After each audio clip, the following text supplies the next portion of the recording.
Morning, everybody. As you presented me, my name is Noam Protter. I'm the chief orthodontist at Soroka Medical Center in Israel. And today I'll try to show you in tooth movement why physics and not software sets the limits of clear aligners. Aligners are thin plastic shells, which probably is Invisalign or any other thing which is used in your country, while braces are brackets made of steel. Both apply force differently, so they don't always produce the same biologic results. Aligners, you have to understand that they have limitations. Independent data shows that only about half of the tooth movement we plan with aligners actually manifests clinically. On average, 50%. That means if we plan 2 millimeters, we will get about 1 millimeter. Imagine planning a road trip from, let's say, Las Vegas to New York. If Google Maps was 50% accurate, you wouldn't end up in Manhattan, you'll end up somewhere in the Midwest. Would you still use Google Maps or move back to the old-fashioned paper maps?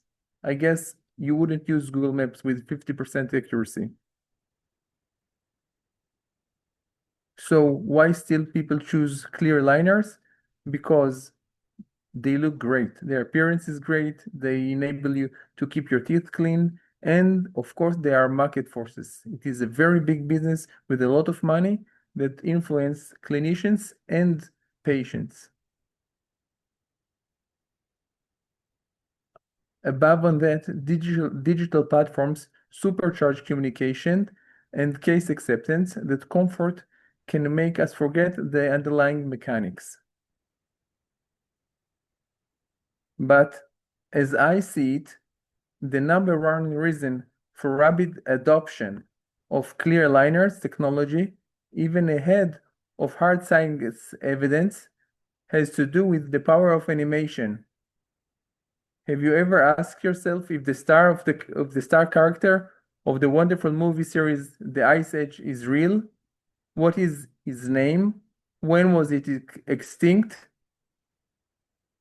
I guess not, because you take it that this is an animation. It's not a real creature. But in the same way, both patients and dentists watch the clean check. That's a virtual simulation of how the teeth are supposed to move and expect them to live to what you see on screen. Obviously, we can't ignore the advantages of clear aligners, comfort, hygiene, aesthetics, but in the same breath, we can't ignore their modest success rates for many movements. So, to truly capture their benefits, we need tools, methods, or a mindset that comfort the built-in limitation of the system that should be predicted, but often isn't. So how do different doctors handle the failure in aligner treatment? Let me acknowledge a mentor and a dear colleague, Dr. Naftali Brezniak. He addressed aligners limitation in the most direct way. He simply doesn't use them. Another narrative you'll see in ads and Facebook groups is that aligners don't fail. And when outcomes are off, it's always the plan or the patient. Another common claim is that missed outcomes are just learning curve issues.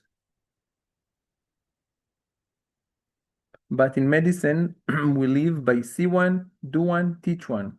With proper training, you should perform predictably. The aligner narrative often becomes take another course instead of acknowledging that certain movements are biomechanically difficult with plastic.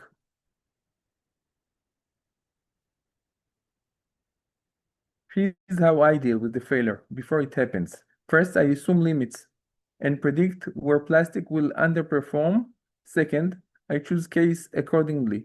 Also, stage goals and pre-plan refinements. That's a strategy, not a failure. And finally, I align expectation. The patient knows the targets, trade-offs, and the triggers to switch tools if biology or mechanics demand it.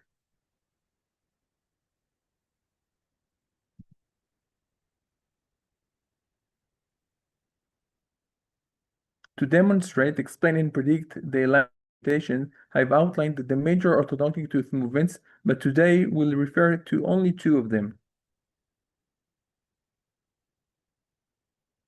Let's start with alignment by rotation and tipping, where aligners do relatively well. Sorry. Take a D. You could describe the case in scary terms, but the first decisive step wasn't drama. It was clean rotation and control tipping. That's where aligners shine and what leads to beautiful teeth. Literature backs the clinical field. Success rates in achieving tipping and rotation are well higher than 50%, but even with well-planned staging, 100% of the programmed movement simply don't exist. But for some teeth, the movement is more predictable than the others. Lower incisors with flat labial surfaces show higher success rates.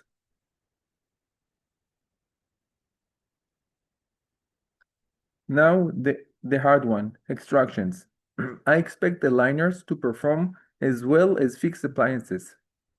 Control tipping while space consolidation. That's how they should perform, and actually what you see on the bottom, that's actually how they do perform. This wonderful paper from China tries to answer this question.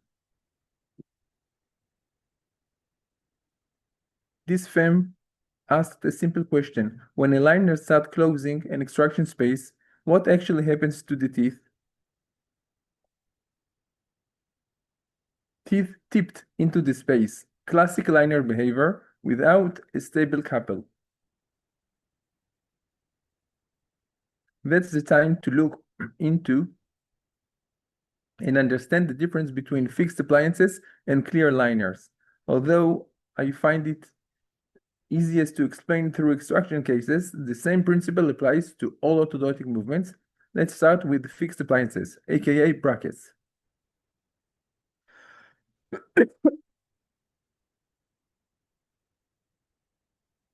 After extracting the first premolar, we start retracting the canine in the simplest of way, using a power chain. And for a moment there, the pulling forces creates a tiniest of rotations around the tooth center of resistance, which becomes the center of rotation. This movement is regarded as uncontrolled tipping.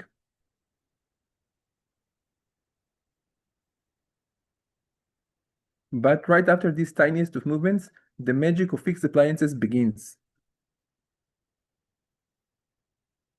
Once the wire touches the wings of the bracket, the stiffness of the wire overcomes the power of the power chain, avoiding any attempts of other tip to the tooth. More than that, it creates forces, or actually two forces, that rotate the tooth around the new center of rotation within the bracket. That creating movement better known as walking. And given a time, the tooth will walk on the wire in a manner known as orthodontic translation. I'll finish in a second. And what happens with the aligners? As we seen in the FEM, simply the teeth will tip and create a new formed arch known as a roller coaster. Clinical data validates this same rationale. So the conclusion and take-home message: what differs success from failure is simply a movement type. And the rule of thumb If you can imagine creating the movement using your own thumb, then aligners will do well. But if you can imagine that 2 fingers are needed, then go for braces, the regular and everlasting brackets.